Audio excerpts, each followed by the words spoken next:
এ নওজওয়ানেরা, যুগে যুগে ইসলামের বিরুদ্ধে অনেক ষড়যন্ত্র হয়েছে, যুগে যুগে ইসলামকে মিটাবার অনেক চেষ্টা হয়েছে, কিন্তু মনে রাখবেন প্রকাশ্য মাথা তখন চারা দেয় যখন মুসলিম ঘরে একদল মুনাফিক সন্তানেরা মুসলিম ধর্মের সেজে একদল বেঈমানেরা তারা ওই প্রকাশ্য দুশমনদের সাথ দিয়েছে, তখন তারা মাথা প্রকাশ্য চারা দিয়েছে।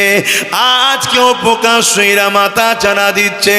কেন? মুসলমান ঘরে একদল মুসলিম ছেলে, নামধারী মুসলমান, যারা মূলত বেঈমানের খাতায় নাম লিখে দিয়ে এই ইসলাম বিদ্বেষী দিয়াকে প্রকাশ্য সহযোগিতা করছে, এই জন্যে এরা সাহস পেয়ে গেছে। তাই আজকে শুনতে হচ্ছে ইসলামের আখি রেপ করাটা কোনো পাপ নয়।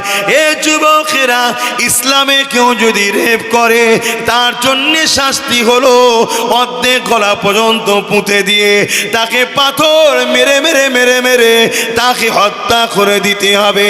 কিন্তু আমরা কি দেখছি? আমার দেশেতে প্রতিদিন পেপার খুললে একটা না একটা বেটি রেপ হয়ে যাচ্ছে। সে হতে পারে মুসলমানের বেটি, হতে পারে সে হিন্দুর বেটি, হতে পারে সে আদিবাসীর বেটি। মায়ের জাত আজকে নিরাপদে নাই, যে ধর্মেরই হোক না কেন, মায়ের জাত হলো নারী। এই নারীরা আজকে নিরাপদে নাই, কেননা আজকে যারা দেশ চালাচ্ছে এরা নারীদেরকে সুরক্ষিত দিতে পারছে না। কি করে পারবে? এদের দলের নেতা মন্ত্রী অনেকে রেপিস রয়েছে, চরিত্রহীন রয়েছে, জালিম রয়েছে, এবং এরা যাদের দ্বারা যেতে, এরা যাদের দ্বারা ক্ষমতায় আসে, এরা যাদের দ্বারা ভোট চুরি করে, তাদের মধ্যেও বেশিরভাগ চরিত্রহীন জালিম রয়েছে। এই জন্য এরা রেপিসদের বিচার করতে পারেনি। কিন্তু ইসলাম বলছে রেপিসদের একটাই শাস্তি, তাকে মৃত্যুদণ্ড দিয়ে দাও, তাকে দুনিয়ায় বাঁচার অধিকার নাই। কেন? যে মায়ের জাতে সম্মান করতে পারে না, ওই মানবরূপী পশুর বাঁচার কোনো অধিকার নাই। আপনারা কি একমত তো নাকি? একমত না হলে তার ইসলামের হবেন বা কি করে? তাহলে আজকে 10টা 20টা যদি রেপিসকে ঝেড়ে দেওয়া যায়, তাহলে বাকি সব মায়েরা নিশ্চিন্তায় থাকবে না? থাকবে না? হ্যাঁ। কিন্তু যখন যখন দেশের বা রাজ্যের মাথায় যারা বসে থাকে তারাই যখন রেপের রেট দেয়, তখন কি রেপ আর বন্ধ হয়? কথা বলে? তাহলে সেই রাজ্যে এরকম মিথ্যা কথা বলবে ইসলামের বিরুদ্ধে, আর তাকে ধরবে এ আশা করাটাও যায় না। কিন্তু আমাদের দায়িত্ব আছে না নাই প্রতিবাদ করা? কি গো বলেন? প্রতিবাদ করার দায়িত্ব আছে না না? আল্লাহর কাছে জবাব দিতে হবে। এ নওজওয়ান তরুণেরা, এমন নবী পাখি প্রেমিকেরা, আল্লাহ নবী জানিয়ে দিলেন মক্কা জমিনে থেকে শুরু করলে তামাম পৃথিবীর জমিনে জাহিলিয়াতের যুগে নারীদের ঘরে জন্তু জন্তু পুঁতে দেওয়া হতো। আজ থেকে 1500 বছর আগে নারীদের কোনো সম্মান মর্যাদা ছিল না, নারীদেরকে ভোগের পাত্রী বানানো হতো। স্পেনের শাসক যে ছিল, এমন করে রোমের যে শাসক ছিল, পারস্যর যে শাসক ছিল, তারা নারীদেরকে ভোগের পাত্রী বানাতো। নারীদের কোনো সম্মান মর্যাদা ছিল না। আল্লাহ নবী জানিয়ে দিলেন নারীদেরকে তোমরা জন্তু জন্তু কেন পুঁতে দিচ্ছ? তারা বলতে লেগেছিল নারীরা হলো অশুভ, তাদের কোনো বাঁচার অধিকার নাই। আমার রাসূলুল্লাহ জানিয়ে দিলে এ দুনিয়ার মানুষের এটা হলো তোমাদের কুধারণা, এটা তোমাদের কুসংস্কার। যে 16টা পুত্র সন্তান দেয় মায়ের পেটে, ওই 16টাই কন্যা সন্তান দেয় মায়ের পেটে। নারী আর পুরুষ এই দুটোরই দুনিয়া জমিনে দরকার আছে। এই দুজনের মিলনের বিনিময়ে দুনিয়া জমিনে মনুষ্য জাতির বিকাশ ঘটবে। এটা মহান স্রষ্টার সৃষ্টি। তাই নারী অশুভ নয়, আমি রাসূলুল্লাহ জানিয়ে দিই, ইসলাম জানিয়ে দিচ্ছে, আমার রাসূল জানিয়ে দিল যে ঘরেতে প্রথম কন্যা সন্তান হবে, এর মানে ওই বাবাকে ওই আব্বাকে আল্লাহ পাক জান্নাতে সংবাদ দেয়। আরো জোরে বলুন সুবহান।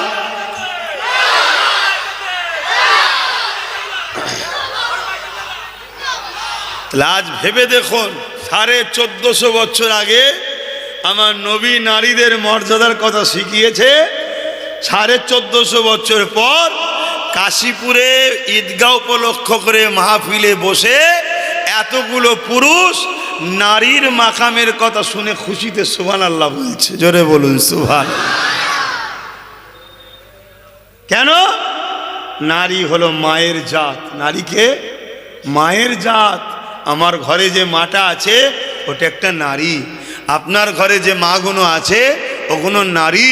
তাই নারীর সম্মান ইসলাম এত দিয়েছে, একটা একটা নারী একটা একটা জান্নাত। জোরে বলুন সুবহানাল্লাহ। এ কথা শুনে আমরা আনন্দিত নাকি? আমরা খুশি তো নাকি? আমরা পুরুষ হয়ে নারীদের মাকামের কথা শুনে খুশি হচ্ছি। এ ব্রেন, এ দিল, এভাবে আমার রসুল আমাদেরকে তৈরি করেছে। 1450 বছর আগের মেসেজ আপনার কাশীপুরে এমনি এমনি চলে আসেনি। অনেক বাধা, অনেক লড়াই, অনেক যুগে যুগে মানবরূপী পশুরা ইসলামকে রুখতে চেয়েছে। লক্ষ লক্ষ মা সন্তান হারা হয়েছে, লক্ষ লক্ষ বাপ তার সন্তানকে হারিয়েছে, লক্ষ লক্ষ সন্তান এতিম হয়েছে, লক্ষ লক্ষ মায়েরা বিধবা হয়েছে। তারপরে তোমার কাশীপুরে মসজিদের আজান শুনছো, তারপরে তোমরা মাথায় টুপি মুখে দাড়ি পেয়েছো, তারপরে তোমরা জানতে পেয়েছো তোমার ঘরে যে মহিলাটা আছে তোমার মা, তার পায়ের তলাতে তোমার জান্নাত আছে।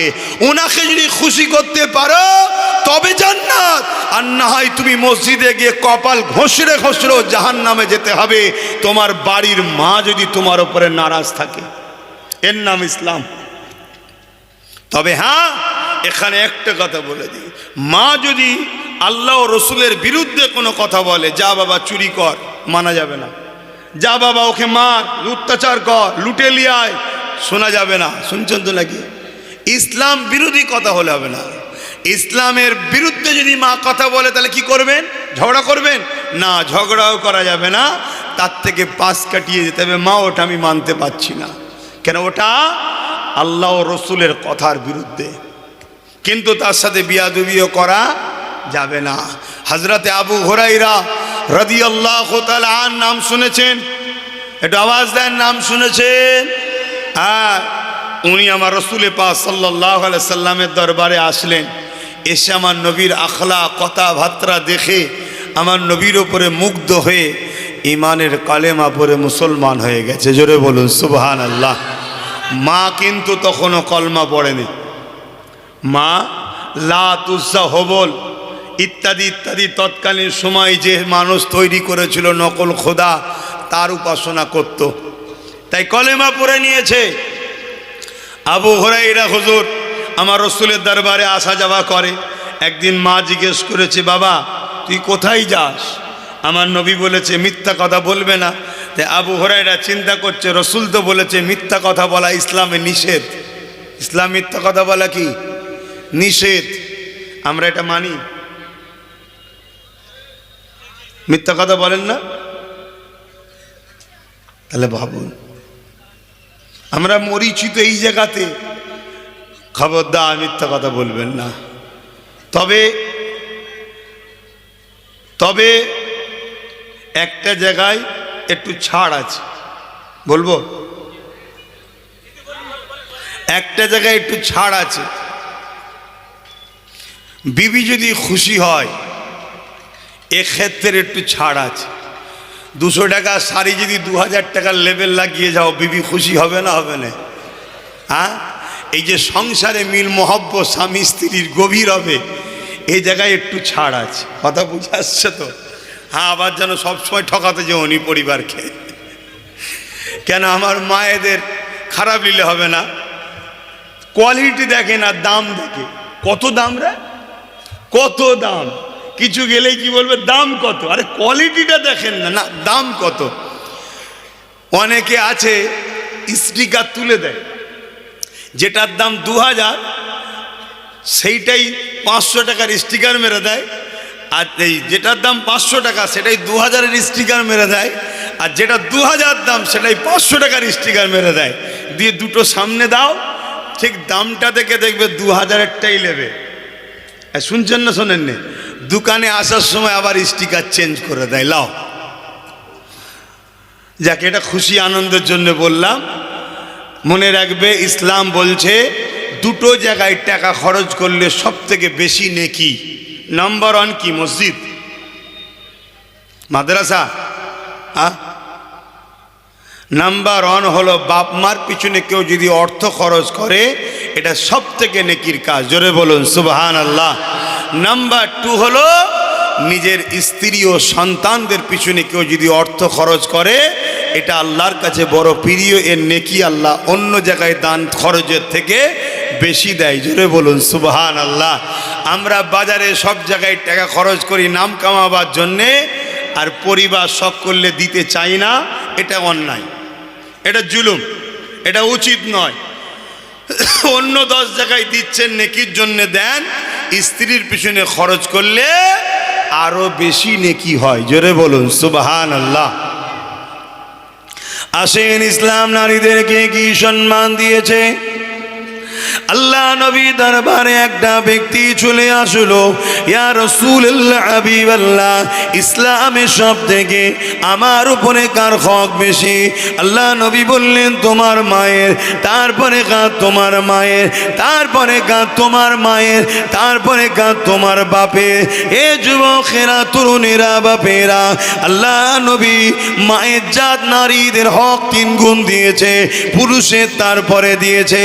তাহলে নারীদের সম্মান ইসলাম কত দিয়েছে?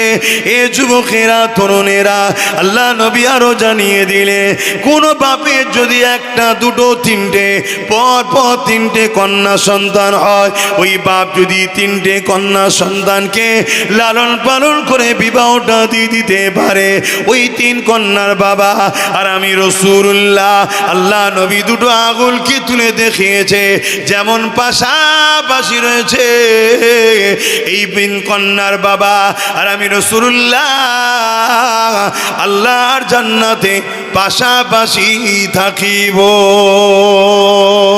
আরো জোরে বলুন সুবহান। তাহলে নারীর মর্যাদা কত! কোন বাপ যদি 3টে কন্যা সন্তান হয় তার,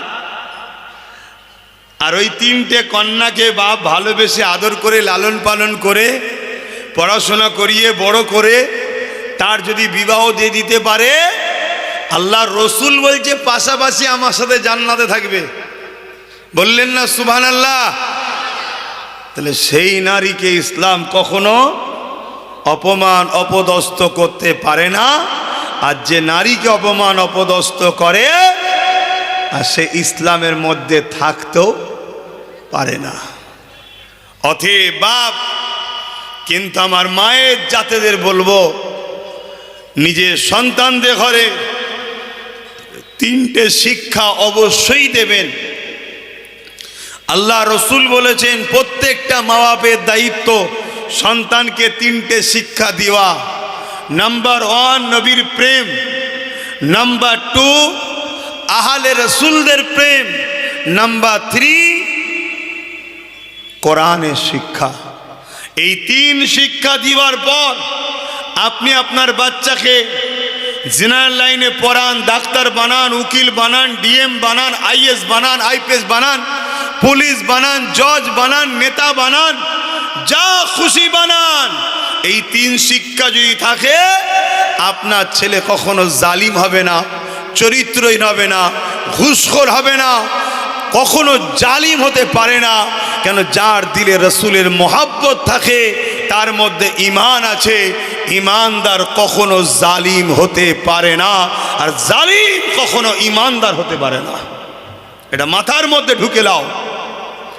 যে জুলুম করে, তার নাম যদি আব্দুর রহমান, আব্দুল খাদেক, আব্দুল সত্তার, আব্দুল্লাহ যাই হোক না কেন, হয়তো মুসলিম ঘরে জন্মও নিয়েছে, কিন্তু মনে রেখে দেবে জালিম কখনো মুসলমান ইমানদার হতে পারে না, আর ইমানদার কখনো জালিম হতে জোরে বলেন হতে পারে না।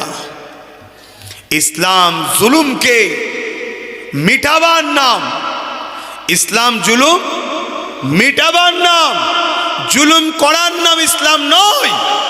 তাহলে আজকে যারা জুলুম করবে সে যদি মুসলিম দাবিদার হয়, সে যদি নামাজিও পড়ে, হাজিও পড়ে, হজও করে, রোজাদারও হয়, জেনে রেখে দিও ইসলাম থেকে বেরিয়ে গেছে, এর সঙ্গে ইসলামের কোনো কানেকশন নেই, কোনো সম্পর্ক নেই। কেন ইসলাম কারো বাপের মন করা ধর্ম নয়। ইসলাম আমেনা লালের কথা মতো চলতে হবে। জোরে বলুন সুবহানাল্লাহ। আমার নবী পাক সাল্লাল্লাহু আলাইহি ওয়াসাল্লাম এই দুনিয়ার বুক থেকে জুলুমকে মিটিয়েছে, সন্ত্রাসকে মিটিয়েছে, হিংসাকে মিটিয়েছে, দাঙ্গাকে মিটিয়েছে, অত্যাচারকে মিটিয়েছে, দাসত্ব প্রথাকে বন্ধ করেছে, মানুষকে আজাদ করিয়েছে। এই কাজ করতে গিয়ে আল্লাহ নবীকে কত জুলুমের শিকার হতে হয়েছে।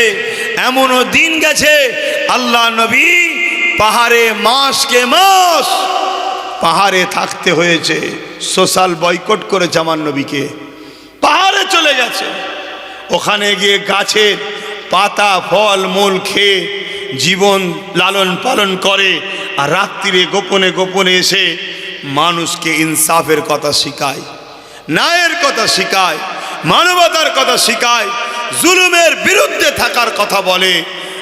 আজ যদি কোনো মুসলিম দাবি করে জুলুম করে, সে কখনো মুসলমান হতে জোরে বলুন পারে না। মনে রাখবেন আমার রাসূল পাক সাল্লাল্লাহু আলাইহি ওয়াসাল্লাম তিনি এই জুলুমের বিরুদ্ধে কথা বলার দরুন তৎকালীন সময় যারা শাসক ছিল, আবু জেহেল, উতবা, সাইবা, আবু লাহাব, উমাইয়া, এরা আমার রাসূল পাক সাল্লাল্লাহু আলাইহি সাল্লামের জন্য কুয়া পর্যন্ত খুঁড়েছে। আমার নবীকে ওই কুয়াতে ফেলে মাটি চাপা দিয়ে মেরে দেবে, কিন্তু আল্লাহর মর্জি আবু জেহেলি ওই কুয়ার মধ্যে এসে পড়ে গেছে, কেউ তুলতে পারছে না। যত রশি বাড়ায় সেই কম পড়ে যায়। আমার রাসূল পাক সাল্লাল্লাহু আলাইহি সাল্লামকে ডাকা হলো। আল্লাহ নবী বললেন, চাচা এখানে কুয়ায় কি ব্যাপার, কি ব্যাপার এখানে? না, আমি তোমাকে ফেলার জন্য কুয়া খুঁড়েছিলাম, আমি পড়ে গেছি। আল্লাহ নবীকে আবু জেহেল বলতে লেগেছে, আমাকে উঠাও এখান থেকে, আমি তোমার কথা মেনে নেব, আমাকে উঠাও। আল্লাহ নবী হাত বাড়ালেন, আবু জেহেল হাত পেয়ে গেল, আল্লাহ নবী টেনে তুললেন। উঠার পরে যতজন মানুষ ছিল সবাই রাসূলুল্লাহর হাতে হাত দিয়ে কলেমা বলল, কিন্তু আবু জেহেল বলল, মুহাম্মদ তুমি কত বড় জাদুকর, নাউজুবিল্লাহ। কেন? কপাল ফাটা, পরিবর্তন হলো না। তাহলে হিদায়েত আল্লাহর পক্ষ থেকে যদি কারো কপালে না থাকে, সে যখন বুঝতে পারবে যে আমার পায়ের তলার মাটি সরে যাচ্ছে, আমাকে মিটিয়ে দিবার প্ল্যান চলছে, তারপরেও কিন্তু সে পরিবর্তন হতে পারবে না। কেন? তার কপালে যদি আল্লাহ হিদায়েত না রাখে। কথা শুনছেন? কিন্তু আমাদের ডিউটি খুলে আম আপনাদেরকে শোনাতে হবে হক কথাটা। যদি শোনার পরেও দুটো মানুষ পরিবর্তন কপালে থাকে, তার মধ্যে একটা হালচাল শুরু হবে, সে পরিবর্তন হয়ে যাবে।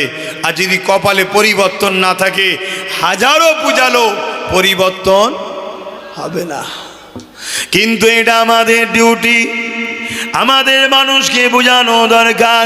এ দুনিয়ার মানুষেরা আল্লাহ নবী নারীদের অধিকার দিবার জন্যে, সমাজে ইনসাফ কায়েম করার জন্যে, ন্যায় প্রতিষ্ঠিত করার জন্যে আল্লাহ নবী কতটা কষ্ট করেছে। যখন মক্কার মানুষেরা আমার নবী পাকের কথা আর মানছে না, আল্লাহ নবীর কথা শুনছে না, নবী পাককে জানে মেরে দিবার পরিকল্পনা করেছে, দারুন নাদুয়াতে বসে মিটিং হয়েছে। আমার রাসূলুল্লাহ রসুল্লাহকে শহীদ করে দেবে, আমার নবী পাককে জানে মেরে দেবে। এ যুবকেরা, আমার নবী পাক তখন মক্কা জমিন থেকে ওই তায়েফের জমিনে গেল। তায়েফের মানুষকে দিনের কথা শোনাবে, ইনসাফের কথা শোনাবে, ইনসানিয়াতের কথা শোনাবে, মানবতার কথা শোনাবে, ন্যায়ের কথা শোনাবে। তায়েফের দিকে আল্লাহ নবী যখন রওনা দিয়েছে, মক্কা সন্ত্রাসীরা, মক্কা জালিম নেতারা তায়েফের নেতাদের কাছে দূত পাঠিয়ে দিল। দ্রুত ঘোড়ার পিঠে চেপে ওই তায়েফের কাছে চলে গেল। এ তায়েফের সরদারেরা, এ তায়েফের নেতারা, মুহাম্মদ রসুল তায়েফে আসছে। তিনি যেটা বলে সত্য বলে, তিনি যেটা বলে ঠিক বলে, কিন্তু তিনার কথা যদি মেনে নাও তাহলে আমাদের জুলুমের সাম্রাজ্য মিটে যাবে, আমাদের অন্যায় সাম্রাজ্য মিটে যাবে, আমাদের মানুষকে লুটে রাখার সাম্রাজ্য মিটে যাবে। মানুষের মধ্যে আমরা আতঙ্ক তৈরি করে রেখেছি, মানুষ আমাদের দাসী রয়েছে। মুহাম্মদ রসুল মানুষকে দাসত্ব প্রথা থেকে আজাদ করতে এসেছে। আজকেও যেমন অনেক মানুষ আছে, অনেক মানুষ আছে আজকে অনেক জায়গায় যেতে ভয় করে। আব্বাস সিদ্দিকী আসছে, না বাবা যাবনি, কোথায় এলাকায় কেউ দেখে ফেললে যদি পরে ঘর ভেঙে দেয়, যদি পরে মারে। অনেকে যদিও বা আসে নুকিয়ে নাকিয়ে আসে, কোনো রকমভাবে চুপচাপ বসে থাকে, সাধারণ ড্রেসে আসে, যেন কোনো বাজারে গেছিলো ব্যাগ নিয়ে বেরিয়ে পড়ে। এভাবে নুকিয়ে নাকিয়ে, এই যে মানুষ পরাধীন, এটা মানুষ আজাদ নয়, মানুষ স্বাধীন নয়, মানুষ পরাধীন। আজকের দিনও মানুষকে যারা পরাধীন করে রেখেছে, এরা আজকের আবু জেহেল, এরা আজকের উদবা, এরা আজকের সাইবা, এরা আজকের নমরুদ, এরা আজকের ফেরাউন। এদের বিরুদ্ধে লড়াই করা আমাদের জন্য ইসলাম শরিয়াতে ফরজ হয়েছে, করতেই হবে। করে মানুষকে আজাদ করতে হবে, মানুষকে বাঁচাতে হবে, মানুষকে স্বাধীন দিতে হবে। এর নামও ইসলাম। জোরে বলুন সুবহানাল্লাহ। মানুষ মনে করে ইসলাম শুধু দাড়ি টুপি নামাজ রোজা মসজিদ মাদ্রাসা না, ইসলাম একটা কমপ্লিট জীবন ব্যবস্থার নাম। ইসলাম একটা কমপ্লিট জীবন ব্যবস্থার নাম। বাজারে গেছো, একটা অসহায় গরিবের দোকানদারের ওপরে কেউ তুলা তুলছে বা জুলুম করছে, তুমি যদি ইসলামের অনুসারী হও, তোমার দিন তোমায় কি বলছে শোনো। যে ওই গরিব দোকানদারের ওপরে জুলুম করছে, যারা জালিম, তাদের বিরুদ্ধে তোমাকে গরিব দোকানদারের পাশে দাঁড়িয়ে লড়তে হবে। যদি ওই গরিব দোকানদারের সঙ্গে তোমার রক্তের সম্পর্ক নেই তো কি হয়েছে, ধর্মেরও সম্পর্ক যদি না থাকে, সে যদি অন্য ধর্মের দোকানদারও হয়, হিন্দু হোক, আদিবাসী হোক, সাঁওতাল হোক, সে মানুষ, তার উপরে জুলুম হচ্ছে, তার পাশে দাঁড়িয়ে জালিমের বিরুদ্ধে ঝাঁপিয়ে পড়ার নাম হলো ইসলাম। জোরে বলুন সুবহানাল্লাহ। মনে রাখবে, তুমি যদি এই অসহায়ের পাশে দাঁড়িয়ে মজলুমের সাথ দাও, কিয়ামতের দিনে আমার আল্লাহ তোমার সাথ দেবে, ওয়াদা করেছে। জোরে বলুন সুবহানাল্লাহ। এ বিষয়ে একটা ছোট্ট কথা বলি, প্রায় বলেছি, আজও বলছি। প্রচণ্ড এক যুবক ছেলেকে কিয়ামতের দিন আল্লাহ পাক উঠাবে, তার হিসাব নিবার জন্য তাকে ডাকবে, দাও হিসাব দাও, কি করেছো বলো। বান্দা ওই সময় কাঁদতে কাঁদতে বলবে, ও রব্বি আল্লাহ পাক, দুনিয়া জমিনে আমি কোনো ভালো কাজ করিনি, দুনিয়া জমিনে আমি অন্যায় করেছি, দুনিয়া জমিনে আমি ভুল কাজ করেছি, দুনিয়া জমিনে আমি পাপাচার করেছি। মনে রাখবেন, অন্যায় দুই ধরনের হয়, একটা হলো নিজের ক্ষতি, আর একটা হলো ধর্মের ক্ষতি। একটা হলো নিজের ক্ষতি, আর একটা হলো ধর্মের ক্ষতি। কেউ যদি নিজের ক্ষতি করে, আল্লাহ পাকের কাছে তওবা করলে আল্লাহ পাক তার মাফ করে দেবে। কিন্তু কেউ যদি ইসলামের ক্ষতি করে আল্লাহ পাকের কাছে কাঁদলো, তওবা করলে মাফ হবে না, কেননা সে ইসলামের ক্ষতি করেছে। তাকে কলেমায় রদ্দ গোপন পড়ে নতুন করে ইসলামে আসতে হবে। এ যুবকেরা, আর একটা কথা শুনে রেখে দেন, হক হলো দুই ধরনের। একটা হলো হকুল্লাহ, আল্লাহ পাকের হক, আর একটা হক হলো বান্দার হক। যদি তুমি গরিবের উপরে জুলুম করো, কারো নামে মিথ্যা মামলা করো, কারোর উপরে মিথ্যা দোষ দাও, কারো মাল যদি ঝেড়ে লাও, এটা হলো বান্দার হক। সে যতক্ষণ পর্যন্ত না মাফ করবে আল্লাহ পাক মাফ করবে না। কিন্তু নামাজ কাজা করে ফেলেছো, রোজা কাজা করে ফেলেছো, এটা হলো আল্লাহর হক। আল্লাহ পাকের গায়ে যদি কাঁদেন আল্লাহ পাক মাফ করে দেবে, ওয়াদা করেছে। হকুল্লাহ আল্লাহর সঙ্গে, হকুল্লাহ বান্দার সঙ্গে। আল্লাহর হকে যদি ভুল ভ্রান্তি হয়ে যায় আল্লাহ পাক ক্ষমা করে দেবে বলেছে। কিন্তু বান্দার হক যদি আদায় তুমি না করো, বান্দার হক যদি মেরে নাও, আল্লাহ পাক তোমায় ক্ষমা করবে না। শুনছেন তো আমার ভাইরা? মনে রাখো, তোমার পীরের আওলাদ আমরা, তোমাদেরকে দুনিয়াতেও বাঁচাবার চেষ্টা করে লড়ছি, আখেরাতেও বাঁচাবার চেষ্টাই বলছি। ধরো তুমি দায়িত্ব পেয়েছো, একটা 1 কিলোমিটার ঢালাই রাস্তার কাজ পেয়েছো, হবার কথা 8 ইঞ্চি, তুমি করেছো 5 ইঞ্চি, 3 ইঞ্চির পয়সা ঝেড়ে দিয়েছো। ওই রাস্তাতে যতজন যাতায়াত করে প্রত্যেকের কাছে তোমাকে ক্ষমা চাইতে হবে। সবাই যদি ক্ষমা করে তুই জান্নাতে যাবি, আর না 3 ইঞ্চির পয়সা ঝাড়ার জন্য জাহান্নামে যেতেই হবে। এর নাম ইসলাম। এই শুনছো তো নাকি? রাজনীতি করার শখ মিটে যাবে। এখন তো লোক রাজনীতি করে হারাম খেয়ে লুটে বড় লোক হবে বলে। আর যখন এই সিস্টেমকে ব্রেক করার জন্য নবী খানদান থেকে কেউ আসে, তখন এই মুসলিম ঘরে কিছু হারামখোর বেঈমান অবৈধ সন্তান বেরিয়েছে, নবী বংশের আওলাদের সমালোচনা করে। কথা বুঝে আসছে না? নাই? হ্যাঁ, মনে রাখবেন, এদের গুড়াই গন্ডগোল। এরা যদি হালালি সন্তান হতো তাহলে এই ধরনের কথাবার্তা বলতো না। কেন? এরা নিজেরা হারামখোর, এরা চোর, এরা গুন্ডা, এরা ডাকাত। রাজনীতি এদের কাজ নয়। রাজনীতি হলো ভালো মানুষদের কাজ। রাষ্ট্র সেবা, রাষ্ট্রবাসী সেবার নাম হলো রাজনীতি। অনেক মহান কাজ, পুণ্যের কাজ। কোনো রাজনীতির নেতা যদি ন্যায় পরায়ণ হয়, সত্যবাদী হয়, মানবপ্রেমিক হয়, দেশপ্রেমিক হয়, ইনসাফ প্রেমিক হয় এবং ইমানদার যদি হয়, আল্লাহ তাকে কিয়ামতের দিন আরশের ছায়া দেবে। জোরে বলুন সুবহানাল্লাহ। তাহলে রাজনীতিটা খারাপ নয়, কিন্তু রাজনীতির নামে 8 ইঞ্চির ঢালাইকে যদি মেরে খাও তাহলে মনে রেখে দিও তোমার জন্য জাহান্নাম অপেক্ষা করছে। আমাদের সমাজে অনেক রাজনীতির নেতা আছে, হজ করে এসছে। হজ শুনছেন তো নাকি? পাক্কা ইবলিসের চালা হয়ে ঘুরে বেড়াচ্ছে। আমার শয়তান হাজি আছে, এ আছে না নাই?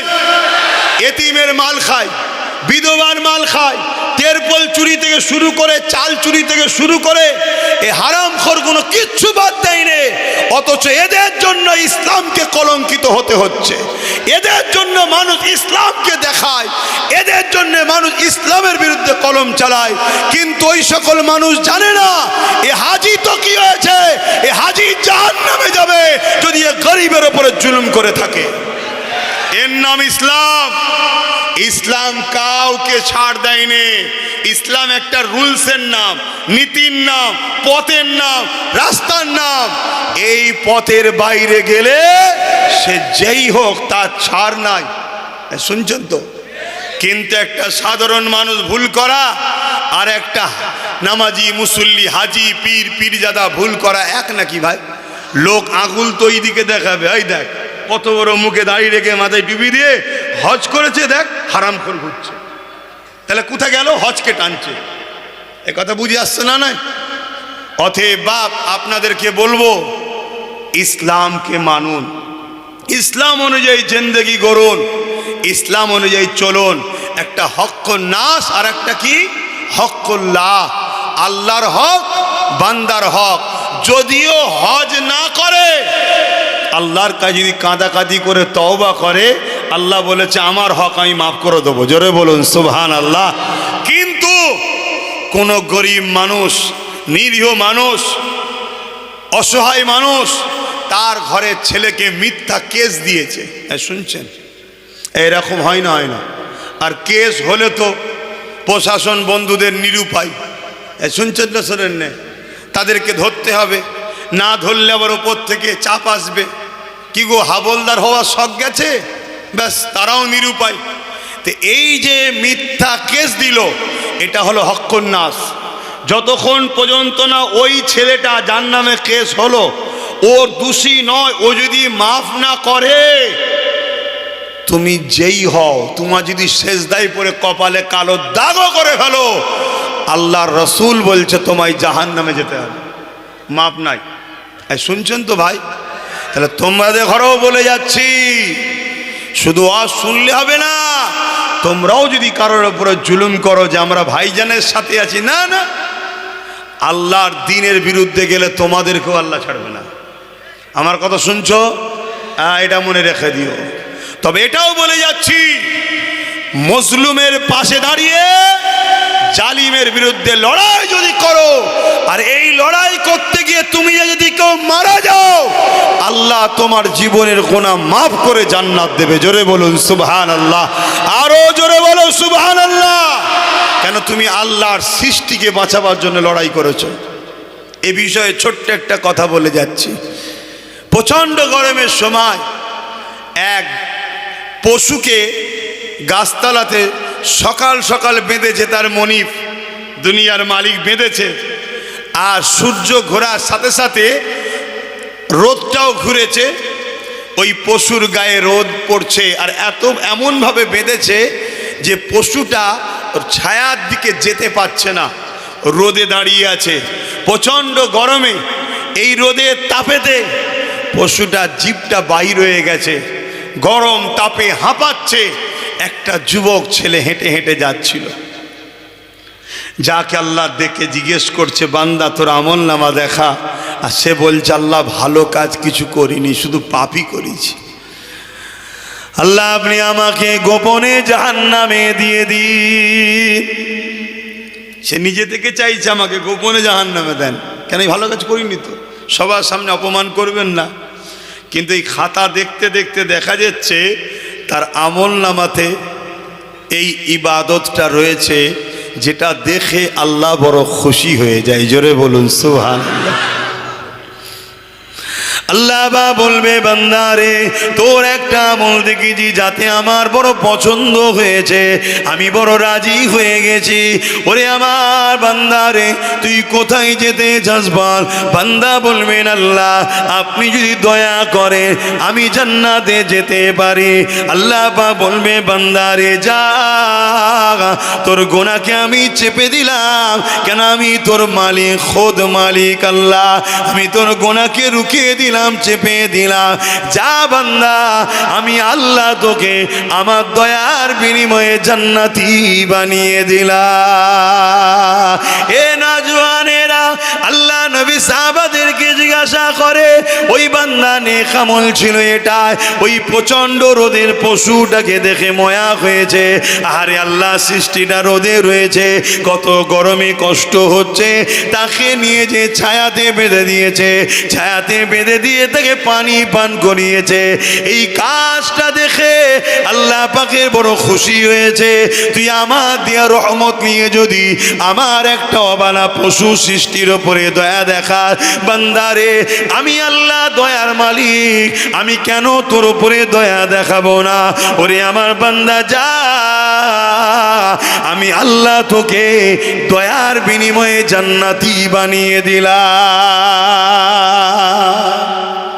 তাহলে আজ যদি আমরা আমাদের এলাকার কোনো গরিব মানুষের পাশে দাঁড়াই, এতিমের পাশে দাঁড়াই, বিধবার পাশে দাঁড়াই, অসহায়ের পাশে দাঁড়াই, আল্লাহর শ্রেষ্ঠ সৃষ্টি মানুষ তার পাশে যদি দাঁড়াই, কিয়ামতের দিন আল্লাহ আমাদের গুনাহ মাফ করে নাজাত দিতে পারে না? পারে না? মনে রাখবেন, গান শুনেছেন, সিনেমা দেখেছেন, যাত্রায় গেছেন, এটা নিজের ক্ষতি করেছেন আল্লাহর সঙ্গে। আল্লাহর কাছে ক্ষমা চাইলে মাফ করে দেবে। কিন্তু কারো নামে যদি মিথ্যা প্রচার করেন, সে সেই কাজের কাজই যদি না হয়, তুমি হক নাশ করলে ও যদি না তোমায় ক্ষমা করে, তোমার মাফ নাই। শুনছেন তো? অনেক লোক আছে আপনাদের এলাকার, অনেক লোক আছে আপনাদের এলাকার, এইসব এলাকার লোক, তারা দেখেছেন আপনারা, আমার মা বাপ তুলে কাঁচা কাঁচা গাল দেয়, দেখেছেন তো নাকি? হ্যাঁ, গাল দিয়েছে না দেয়নি? হ্যাঁ, যখন আমার মাকে গাল দিচ্ছে, তখন আমার মা কাবা শরীফে আছে, আমার মাকে গাল দিচ্ছে। শোনো, পশ্চিমে সূর্য ডোবে, পূব থেকে ওঠে, কাল যদি পশ্চিম থেকে উঠে যায়, এটা যেমন অসম্ভব একদিন উঠবে, এটা উঠলে উঠতেও পারে একদিন উঠবে, এর থেকেও অসম্ভব হলো, এর থেকেও সত্য হলো, যারা গালি দিয়েছে এদের বিচার হবেই হবেই হবে। কথা বুঝে আসছে না? নাই? হ্যাঁ, কেন? এটা হক্কুন নাস, হক্কুন নাস, ওর মাপ নাই, ওকে মাপ হবে না। তাই আমি আপনাদেরও বলে যাচ্ছি, খবরদার, হক নাশ করে ফেলবেন না। আমার ভালোবাসার বাপ ভাইরা, কারো হক মারবেন না, কারোর উপরে জুলুম করবেন না, কাউকে মিথ্যা কেস দেবেন না, কারো উপরে অত্যাচার করবেন না, কারো ঘর লুটবেন না, কারো ক্ষতি করবেন না। আমার ভালোবাসার মানুষদেরকে শিক্ষা দিচ্ছি, কেন? এখনো করলে নাজাত পাবেন না। তবে হ্যাঁ, যদি কোনো জালিম, সন্ত্রাস, অত্যাচার, সমাজ বিরোধী, এই সমাজকে নষ্ট করছে, ক্ষতি করছে, মানবরূপী পশু যদি থাকে, তার বিরুদ্ধে লড়াই করে যদি আপনি সমাজে ইনসাফ প্রতিষ্ঠিত করতে চান, ন্যায় প্রতিষ্ঠিত করতে চান, গরিবের হক আদায় করতে চান, বিধবার হক আদায় করতে চান, মানবতাকে প্রতিষ্ঠিত করতে চান, বাচ্চাদেরকে শিক্ষার ব্যবস্থা করতে চান, এক কথায় ন্যায় প্রতিষ্ঠিত করতে যাওয়ার জন্যে যদি আপনি লড়াই করেন, মনে রাখবেন এই লড়াই আপনার জন্য বড় নসিব। এই লড়াই আপনি যদি অংশগ্রহণ করে মারা যান, বেহিসাব জান্নাত পাবেন, এবং যদি গাজী হন, আল্লাহ আপনাকে দুনিয়াতেও সম্মানওয়ালা করবে, আখিরাতেও আল্লাহ জান্নাত দেবে। জোরে বলুন সুবহানাল্লাহ। কেন? এটা আমার রাসূলের ইসলাম, এটা ন্যায়কে প্রতিষ্ঠিত করা, এটা আমার রাসূলের ইসলাম। কিন্তু মনে রাখবেন, কারো উপরে যদি লুটবো মনে করি, জুলুম করব মনে করি, তাহলে কিন্তু ইসলাম ইজাজত দেয়নি। অনেকে মনে করে দুনিয়াদারি দুদিনের, আমাদের যেটা মন যাচ্ছে আমরা করেলি, পরে দেখা যাবে ক্ষণে। দেখার সময় পাবের কি মানে আছে? দেখার সময় পাবের কি মানে আছে? আমার কথায় আপনাদের কষ্ট হচ্ছে নাকি? অসুবিধা হচ্ছে? রোদ তো চলে গেছে আল্লাহ কারে। বাপেরা, আমার নবী পাক অনেক কষ্ট করেছে। আল্লাহ নবী যখন ন্যায়ের পক্ষে ছিলেন, ইনসাফের পক্ষে কথা বলতেছিলেন, মানবতার প্রচার করতেছিলেন, এ যুবকেরা তৎকালীন সময়ে শাসকরা কত অত্যাচার করেছিল। আমি যে তায়েফের কথাটা বলতে গিয়ে চলে গেলাম, তায়েফের মানুষের কাছে আল্লাহ নবী মেসেজ, আল্লাহ নবী যাচ্ছে, এই মেসেজটা যখন পৌঁছে গেল, তায়েফের সর্দারেরা, তায়েফের নেতারা, তায়েফের জালিম অত্যাচারী শাসকেরা সঙ্গে সঙ্গে বাচ্চা বাচ্চা ছেলেদের হাতে পাথর তুলে দিল। তুলে দিয়ে দূর থেকে দেখাতে লাগলো, ওই যে ব্যক্তিটা এসছে, ওটা হলো মজনু, ওটা হলো পাগল, নাউজুবিল্লাহ। তার সঙ্গে সেই রকম ব্যবহার করো যা পাগলের সঙ্গে ব্যবহার করতে হয়। এ যুবকেরা, আল্লাহ নবী যখন তায়েফের দিকে এগিয়ে গেলে, তায়েফের বাচ্চারা ওই সময় সে আমার রাসূলুল্লাহ দিয়ে পাথর ছুঁড়তে লাগলো। আল্লাহ নবীর শরীরে লেগে রক্তাক্ত হতে লাগলো, আল্লাহ নবীর শরীরে রক্ত বেরোতে লাগলো। তায়েফের জমিনে নবী পাকের রক্ত জুতা মোবারক পর্যন্ত ভরে গেল, এত রক্ত বেরোতে লেগেছে। এ নওজওয়ানেরা, আজও তোমরা ন্যায়ের পক্ষে থাকলে, ইনসাফের পক্ষে থাকলে, মানবতার পক্ষে থাকলে, যদি তোমাদের ওপরে জুলুম হয়, ধৈর্য হারা হলে হবে না, মন খারাপ করলে হবে না। কারণ আমার নবী পাকের ওপরে কত জুলুম হয়েছে, আল্লাহ নবী গরিবের পক্ষে ছিল, এতিমের পক্ষে ছিল, বিধবার পক্ষে ছিল, মানবতার পক্ষে ছিল। তাই তৎকালীন সময় জালিমরা আমার নবী পাকের উপরে কত জুলুম করেছে। এই পাথরের আঘাত লাগতে লাগতে লাগতে আল্লাহ নবী এমন করে তাইফের জমিনে অজ্ঞান হয়ে পড়ে যায়। সেই সময় বড় বড় নেতা লিডাররা গিয়ে সে দেখে, নাকে হাত দিয়ে দেখছে আল্লাহ নবী বেঁচে আছে না মরে গেছে। এ যুবক একটা বার মনে রেখে দিও গো, আমার নবী পাক আমাদেরকে কত ভালোবাসে, সেই নবী আমার কত কষ্ট করেছে। ইনসাফ তোমার আমার কাছে পৌঁছাবার জন্যে নাই, তোমার আমার কাছে পৌঁছাবার জন্যে সেই নাকে হাত দিয়ে দেখতে লেগেছে আল্লাহ নবী বেঁচে আছে না মরে গেছে। তারা মনে করেছে রসুল মারা গেছে। এই অবস্থায় নবী পাকের ওপরে আরো লাঠির বাড়ি আঘাত দিতে লেগেছে। এই সময় আল্লাহর আরশ কেঁপে উঠলো, ফেরেশতারাও কাঁদতে শুরু করলে, ও রাব্বি আল্লাহ পাক, আপনি এখনো ধৈর্য ধরে আছে, এখনো খামোশ হয়ে আছে, এখনো সবর করে আছে।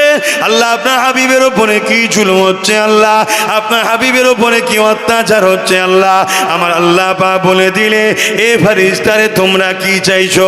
ওই সময় ফেরেশতারা বলতে লাগলে, ও রাব্বি আল্লাহ, তায়েফ যে জায়গাটা রয়েছে তার দুদিকে দুটো বড় বড় পাহাড় রয়েছে, ওই দুটো পাহাড়কে এক জায়গায় মিলিয়ে তায়েফবাসীকে চেপটে মেরে দেওয়া হোক। এ যদি তা না হয় তায়েফবাসীর উপরে পাহাড়কে তুলে চাপিয়ে মেরে দেওয়া হোক। আমার আল্লাহ পাক বললেন, যাও ফেরেশতা, আমি ইজাজত দিয়ে দিলাম, পাহাড় চালক ফেরেশতাকে সাথে করে নিয়ে যাও।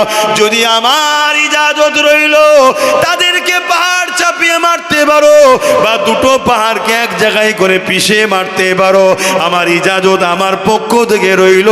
তবে একবার তাদেরকে মারার আগে প্রথমে আমার হাবিবের কাছে যাবে, আমার হাবিবকে সালাম দেবে, এবং আমি আল্লাহ যে ফয়সালাটা দিয়েছি এটা তুমি একবার হাবিবকে শুনিয়ে দিও। শুনছেন তো?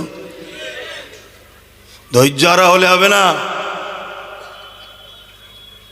মনে রাখবেন, ইতিহাস ইতিহাস লিখে তাদেরকে স্মরণ রাখে যারা সর্বসময় জালিমের বিরুদ্ধে ছিল। ইতিহাস তাদেরকেই স্মরণ রাখে। নেতাজিকে স্মরণ রেখেছে, আশফাকুল্লাহ খানকে স্মরণ রেখেছে। যারা পা চেটেছিল ব্রিটিশদের, তাদেরকে কিন্তু ইতিহাস স্মরণ রাখে না। অতএব চেটে কখনো ইতিহাসের পাতায় থাকা যায় না। বিপ্লব তখনই সম্ভব যখন তুমি ন্যায়ের পক্ষে, জালিমের বিরুদ্ধে থাকবে। তাকেই ইতিহাস স্মরণ রাখে, তার নামই ইতিহাসে ওঠে। কথা মাথায় ঢুকছে তো? অতএব আমার রসুল অনেক কষ্ট করেছে। তুমি আমি সামান্যতে পিছিয়ে ঘাবড়ে দুর্বল হয়ে গেলে হবে না। কথা বুঝে আসছে? অনেক রকম পরীক্ষা হবে আল্লাহর পক্ষ থেকে, অনেক রকম পরীক্ষা হবে। কখনো এই যেমন আমারও পরীক্ষা হচ্ছে, কত দিক দিয়ে পরীক্ষা আমাকে নেওয়া হয়। আল্লাহ নেই, আবার আল্লাহ সমস্ত বাধা কাটিয়ে পরীক্ষাতে আল্লাহ পাস করায়। আলহামদুলিল্লাহ। তা আল্লাহ আমাদেরকে পরীক্ষা নেবে। এক একজনের এক এক ধরনের পরীক্ষা হবে। কত মানুষ আছে একটাই বাড়ির ছেলে, একটাই গরিব, মিথ্যা গাঁজার কেসে জেলে ভরে দিয়েছে। এই শুনছেন? পড়ে আছে জেলে। সে বেচারি গাঁজা কি জিনিস হয়তো দেখেন কোনোদিন, জেল খাটছেন। হাজার হাজার ছেলে আছে। এ সব কিন্তু কিয়ামতের দিন ধরা পড়বে। এ সবার বিচার আল্লাহ নেবে। সে যেই হোক, সে যেই হোক, সবাইকে মহান স্রষ্টার কাছে জবাব দিতে হবে। সবাইকে হাজিরি হতে হবে ময়দানে মাশরে। তো ভাইরা আমার রাসূল পাক সাল্লাল্লাহু আলাইহি সাল্লামের কাছে হযরতে জিবরাইল চলে এলেন। পাহাড় চালক ফেরেশতা এলো, আল্লাহ নবীকে হযরতে জিবরাইল হাতে করে পরিষ্কার করছে রক্তগুলো। আল্লাহ নবীর হুঁশ আসলেন, নবী উঠে বসলেন। জিবরাইল সালাম দিলেন, দিবার পরে বলতে লেগেছে, ইয়া রাসূলুল্লাহ, হাবিবাল্লাহ, আল্লাহ ইজাজত দিয়েছে, শুধু আপনার ইজাজতের অপেক্ষায় রয়েছি। এ ভাই জিবরাইল, কিসের ইজাজত? কি হয়েছে? না, তায়েফবাসী আপনাকে এরকম ভাবে মেরেছে। আমরা আল্লাহকে বলেছি আল্লাহ ইজাজত দিয়েছে দুটো পাহাড়কে এক জায়গায় করে বীজখানে এদেরকে পিষে মারতে বলেছে, বা পাহাড়কে তুলে তাদের মাথায় চাপিয়ে দিয়ে চেপটে মেরে দিতে বলেছে। আল্লাহ ইজাজত দিয়েছে। আমার হাবিব যদি শুধু একবার জিজ্ঞাসা করো, হুজুর আপনি শুধু একবার ইজাজত দেন, আমার রসুল পাক সাল্লাল্লাহু আলাইহি সাল্লাম রহমতের নবী, দয়ার নবী সঙ্গে সঙ্গে হাত তুললেন, আল্লাহ এরা আমাকে চেনে না তাই মেরেছে, এদেরকে আপনি শেষ করে দেবেন না আল্লাহ। আমি রসুল চাই এরা বেঁচে থাকুক, এদের ছেলে ছেলে ছেলে ছেলে একদিন না একদিন আমি রসুল আমাকে নবী বলে মেনে আমার জন্য জানটাও কুরবান করবে। জোরে বলুন সুবহানাল্লাহ, আরো চিৎকার দিয়ে বলুন সুবহানাল্লাহ। আজ সেই তায়েফের বুকে মানুষ যাচ্ছে, আজও সেই তায়েফের বুকে লক্ষ লক্ষ মানুষ রয়েছে, তারা সবাই এখন রাসূলুল্লাহ দিবানা, ছেলের ছেলে আজ পর্যন্ত 1450 বছর হয়ে গেল, তারা আমার রসুলের জন্য জানও কুরবান করছে। আমার নবী পাক সেদিন যদি বদদুয়া করতেন তাহলে আজ আমরা সব শেষ হয়ে যেতাম। আমার নবী পাক সাল্লাল্লাহু আলাইহি সাল্লাম এত কষ্টের পর, এত ধৈর্য ধরে ন্যায়ের পক্ষে, ইনসাফের পক্ষে, গরিবের পক্ষে, মানবতার পক্ষে, তাওহীদের পক্ষে মানুষকে আহ্বান করেছে। আমার নবী পাক সাল্লাল্লাহু আলাইহি সাল্লাম তিনি যে মেসেজ দিয়েছে 1450 বছর ধরে তাম পৃথিবীর বুকে সেই মেসেজ আজও চলছে। বড় বড় বিজ্ঞানীরা, বড় বড় লেখকরা, বড় বড় হিস্টোরিয়ানরা তারা রিসার্চ করে লিখেছে পৃথিবীতে অনেক বিপ্লব এসেছে, অনেক বিপ্লব ঘটেছে, কিন্তু একটা বিপ্লব 100 বছরের বেশি টিকে থাকতে পারেনি। কিন্তু মুহাম্মদ আরবি সাল্লাল্লাহু আলাইহি সাল্লাম 1450 বছর আগে মক্কা থেকে শুরু করে, মদিনা থেকে শুরু করে যে বিপ্লব ঘটিয়েছে, সেই বিপ্লব 1450 বছর ধরে আজও সেই বিপ্লব বেঁচে আছে। শুধু বেঁচে নয়, যে ইউরোপ দুনিয়া ইসলামকে মিটাতে চেয়েছিল তাদের পত্রিকা, তাদের মিডিয়া, তারা লিখছে আগামী 40-45-এর মধ্যে ইউরোপ দুনিয়া সংখ্যা গুরু হবে ইসলাম। জোরে বলুন সুবহানাল্লাহ, আরো জোরে বলুন সুবহানাল্লাহ। কেন? আমার নবীর আখলাক, আমার নবীর চরিত্র, আমার নবীর মানবতা, আমার নবীর মনুষ্যত্ব, আমার নবীর মানববন্ধন, তাদের যুবক যুবতীরা রিসার্চ করছে, তারা দলে দলে ইমানের কালেমা পড়ছে। আজ মুসলিম ঘরে জন্ম হয়ে, মুসলিম ঘরের সন্তান হয়ে, ইসলামের ঘরে এসে আজ যদি আমরা ইসলাম বিরোধী কাজ করি, আল্লাহ আমাদেরকে মিটিয়ে দেবে, কিন্তু আমার রসুলের দিন ছিল, আছে, থাকবে। কথা বুঝে আসছে? আমার কথায় আপনারা বুঝতে পাচ্ছেন তো নাকি? খুব সাবধান, অনেক দিক দিয়ে আল্লাহ পরীক্ষা নেবে। আমি একটা কথা আজকে ছোট্ট করে বলে বিদায় নেব। আপনাদের এলাকায় শুনেছি নাকি অনেক জায়গায় আমার ওয়াজকে কাটিং করে করে নাকি শোনানো হচ্ছে, এটা কি সত্য কথা? আচ্ছা, যারা শোনাচ্ছে তারা মূলত আজকে আবু জেহেলেরই কাজ করছে নবীর গোলামের জন্যে। আবু জেহেল কি করেছিল জানেন? মক্কার অলিতে গলিতে সব লোক ফিট করে দিয়েছিল, সবাইকে বলেছিল যে বল মুহাম্মদ সাল্লাল্লাহু আলাইহি ওয়াসাল্লামের বিরুদ্ধে সব বল, শুধু বিরুদ্ধে বল, শুধু বিরুদ্ধে বল। কিন্তু যাকেই বলে সেই বলে একবার গিয়ে দেখি তো কে, আর এসে দেখছে আমার রসুলের মতো তো কেউ আসেনি আর আসবে না, নবীর দিবানা হয়ে কলেমা পড়ে মুসলমান হচ্ছে। জোরে বলুন সুবহানাল্লাহ। তা আজকে এরা আবু জেহেলের উত্তরসূরি হয়ে নবীর গোলাম আব্বাস সিদ্দিকীর হয়েই প্রচার করছে। কথা বুঝছেন? ওই কাটিংয়ের মধ্যে একটা কাটিং খুব ভাইরাল হচ্ছে, অনেকে বলছে, অনেকবার আমাকে প্রতি শুক্রবার দিন আমি লাইভে বসি, জানেন তো নাকি? দেখেন আপনারা, প্রতি শুক্রবার দিন লাইভে বসি ফুরফুরা দরবার শরীফ থেকে সন্ধ্যে 7টায়। কেন? অনেক দিক দিয়ে তো আমাকে রুকার চেষ্টা করছে, কোনো দিন হয়তো রুকে দিল, বলা তো বন্ধ করলে হবে না, ওই জন্য লাইভটা এখন থেকে চালু করে দিয়েছি যাতে কানেকশান ঠিক জুড়ে থাকে। কথা বুঝে আসছে তো নাকি? হ্যাঁ, তুই কোন দিকে রুকবি, যেদিকেই রুকিস না কেন আমার আল্লাহ 1000 দিকের দরজা খুলে দিতে পারে। জোরে বলুন সুবহানাল্লাহ। তো এই জন্যে একটা প্রশ্ন প্রায় ওঠে, সেই প্রশ্নটা হচ্ছে এটাই যে আমি নাকি বলেছি যে টিএমসিকে ভোট দেওয়া হারাম। আপনারা শুনেছেন এই বক্তব্যটা? কে কে শুনেছেন একটু হাত তুলে দেখান। বাবা এত লোক শুনে ফেলেছেন, হাত না বান।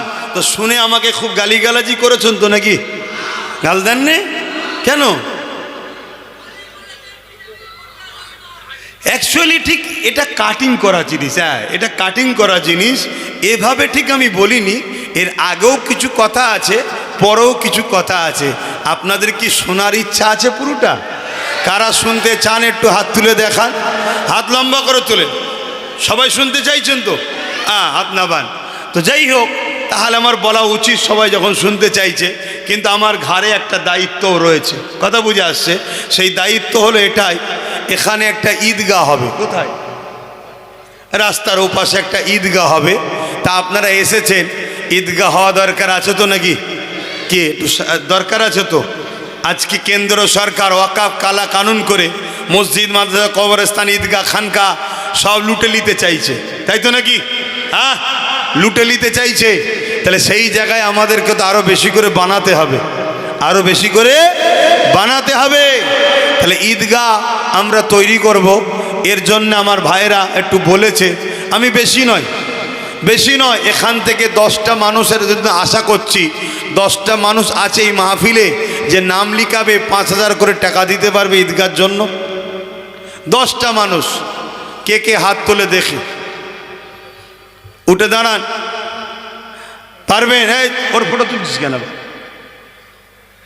এক্ষুনি তো দালালগুলোকে খোঁজ করবে, যের কাছে টাকা আছে ঝেড়ে খেতে হবে। ওর ফটো তুলছি কেন? বস বাবা বস, তো উঠতে বলা ভুল হয়ে গেছে, তোকে বলে ভুল হয়ে গেছে। এই একটা রয়েছে, আর কে আছে? 10টা মানুষ। দ্বিতীয় নম্বর কে আছে? হে মুরব্বী, এক বাপ হাত তুলেছে, আল্লাহ কবুল করেন। বসেন, আব্বা ওইখানে যেতে হবে। লেখেন দুটো। আর কে আছে? সেই হাত লাড়াচ্ছে কে? আর 5000 টাকা কে আছে বলেন না, আমি গুনেলি। দুটো হয়েছে, ওখানে কেউ আছে নাকি? আমি 10টা মানুষ চাইলাম রে বাবা, একটু বলেন না তাড়াতাড়ি। এখানে একটাই, তিনটে হয়েছে, একটু বলেন তাড়াতাড়ি বলেন, কেন নামাজের ব্যাপার আছে আবার। 3টে। 4 নম্বরে কি আছে? 10টা মানুষ বললাম, 5000 করে হচ্ছে না? আপনারা কমসে কম 9টা মানুষ দেন, আপনাদের ঈদগাতে আমার বাচ্চাকেও শরিক করিয়ে রাখবো। আমার বাচ্চা আলিয়া ওষুধের নামে আমিও 5000 টাকা দিয়ে যাবো ওখানে। কথা বুঝে আসছে? আজকে দিয়ে দেবো ইনশাল্লাহ। আছে তো হাত মোটামতো রয়েছে, বলেন কথা বুঝে আসছে তো নাকি? কটা হলো? 3টে হয়েছে তো নাকি? 4 নম্বরে কে দেবেন 5000 টাকা? একটু বলেন না, আপনারা কমসে কম 9 জন দেন, তারপরেরটা নেই আমি দেবো ওখানে। আর নেই? গরিব মানুষ নাকি সব? আলহাজ আবুল খায়ের মোল্লা, তিনিও 5000। ওই একজন উঠেছে দেখেন, 5টা হয়ে গেছে। মারহাবা, নারে তাকবীর, নারে দিবে, নারে দিবে। আর 4টে কে আছে? আরে বাবা দে না বাবা, আমরা চেয়ে ছুঁয়ে করিবে বাবা, আমরা চেয়ে ছুঁয়েই করি। আর কখনো যদি আল্লাহ দিন দেয়, ধর্ম করার জন্য রাজকোষের টাকা লাগাবো না। কই কই? এই তো একজন মুরব্বী, আল্লাহ কবুল করে, মুনাল্লাহুম্মা আমিন। 6টা হয়েছে, আর 3টে দেন তাহলেই হয়ে যাবে, আর 3টে দেন তাহলেই হয়ে যাবে। আর কে আছে 3টের মধ্যে? প্রথমে কে হাত তুলবেন? 3টের মধ্যে প্রথমে কে হাত তুলবেন? আর 3টে হবে না? 6টা হলো।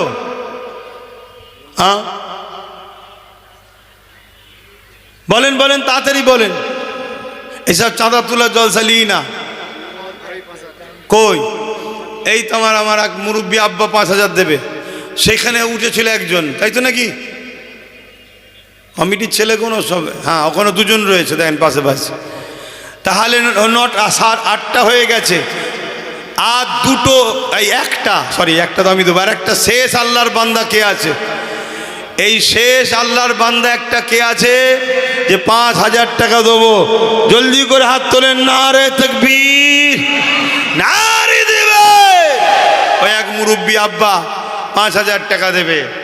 নূর মোহাম্মদ ঘরামি 5,000 টাকা, আল্লাহ কবুল করে বোন, আল্লাহুম্মা আমিন।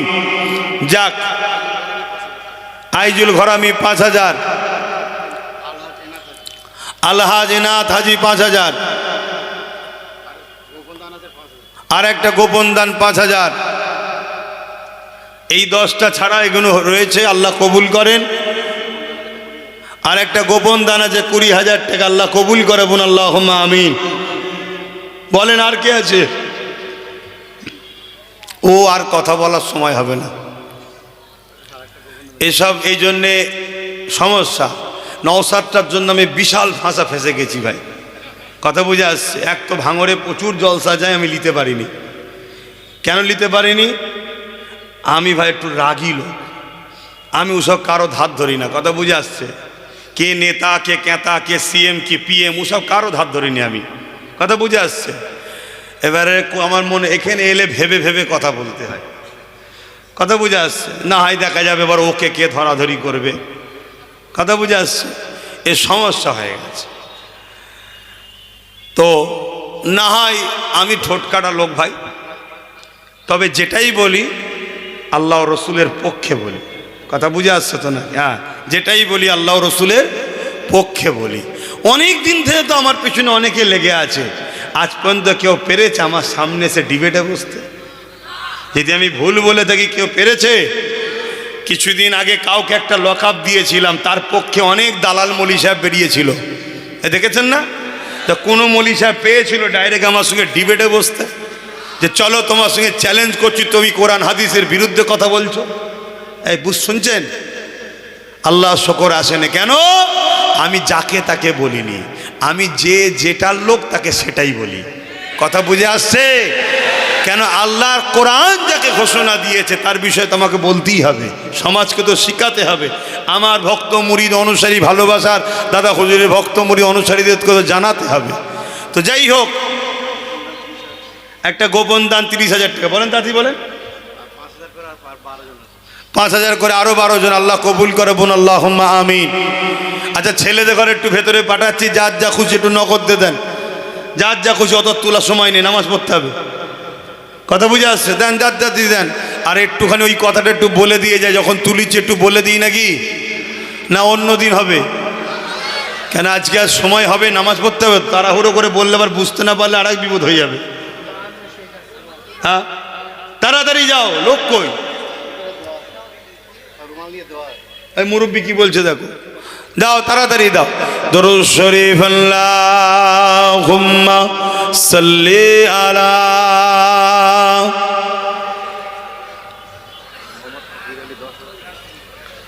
মোহাম্মদ ফকির আলী 10,000 টাকা, আল্লাহ কবুল কর, আল্লাহুম্মা আমিন। আর কে আছে? রৌফ আলী ঘরামি 5,000 টাকা।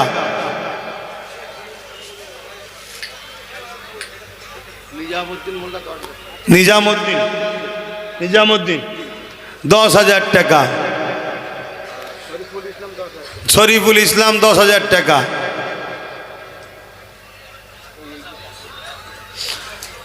দাও তাড়াতাড়ি দাও। কি গো আমার ভাইয়েরা, দোয়া নিয়ে যাবে তো না আগেই চলে যাবে? নামাজ আমিও পড়ব, 20-25 মিনিট বাকি থাকতে আপনাদের ছেড়ে দেবো, নামাজ পড়ে নেবেন, সময় পাবেন। বলেন আর বলেন। ইসরাফিল মোল্লা 5,000, আল্লাহ কবুল করে, আল্লাহুম্মা আমিন। ভেতরে গেছে, ভাইরা দিচ্ছেন, আসেন একটু সালাম পড়ে লিয়ে নবী সালাম।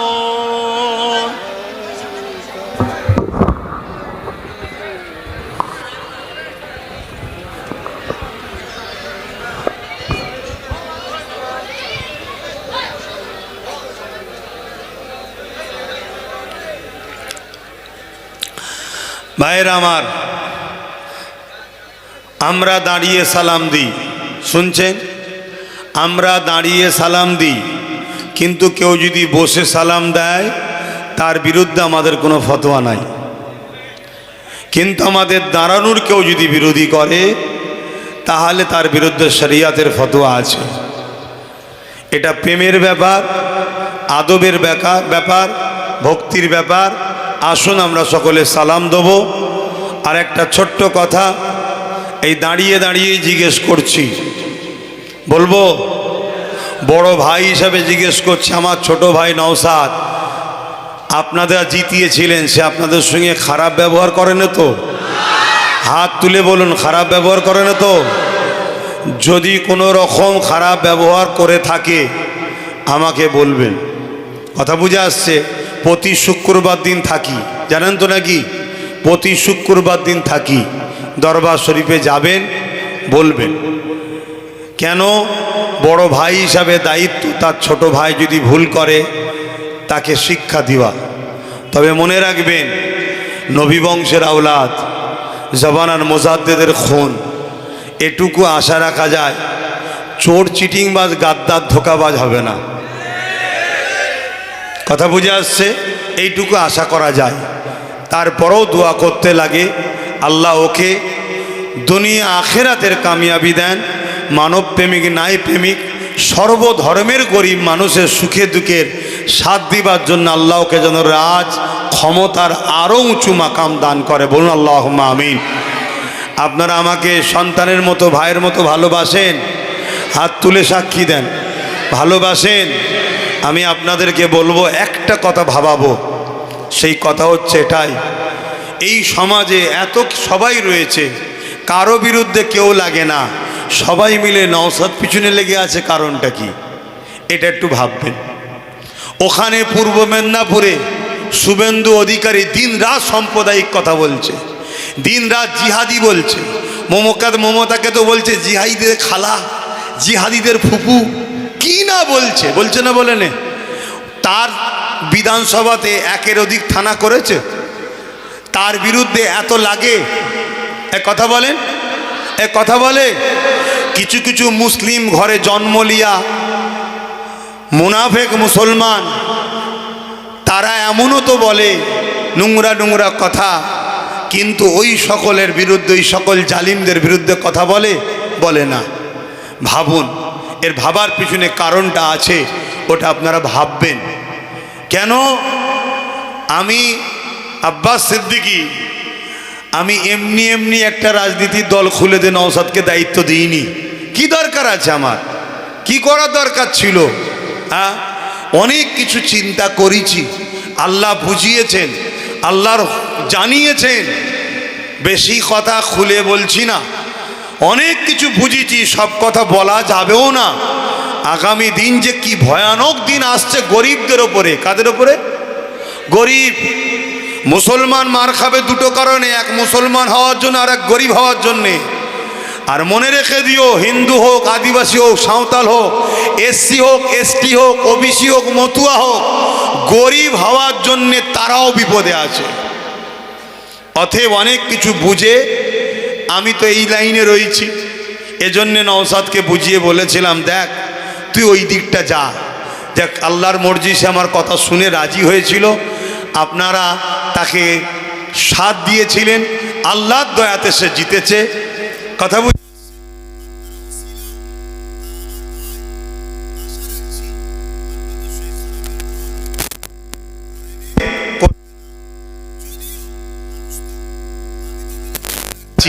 প্রতি জুম্মায় দরবার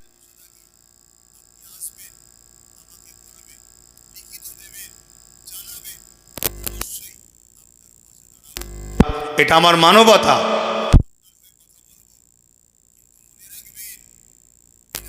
চক্রান্ত চলছে।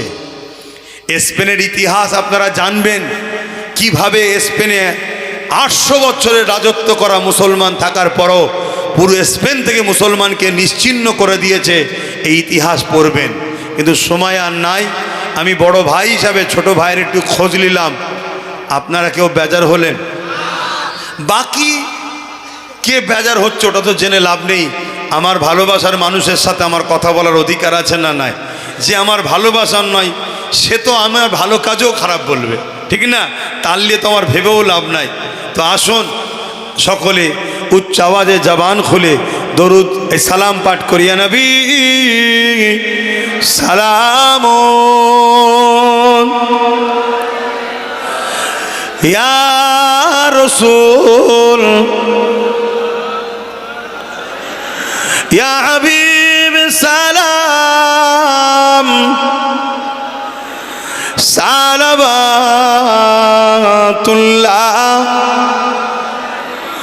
কঠিন হাসরের দিনে কি আছে মোদের কপালে গুনাহগার উম্মাহ আতো আপনার লইবেন সঙ্গে মাহশরে নবী সালাম ইয়া রাসূল ইয়া হাবিব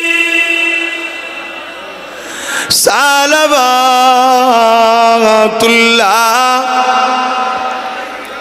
সময় একেবারে কম, একটু বসে যান, একটু দোয়া করে দিই।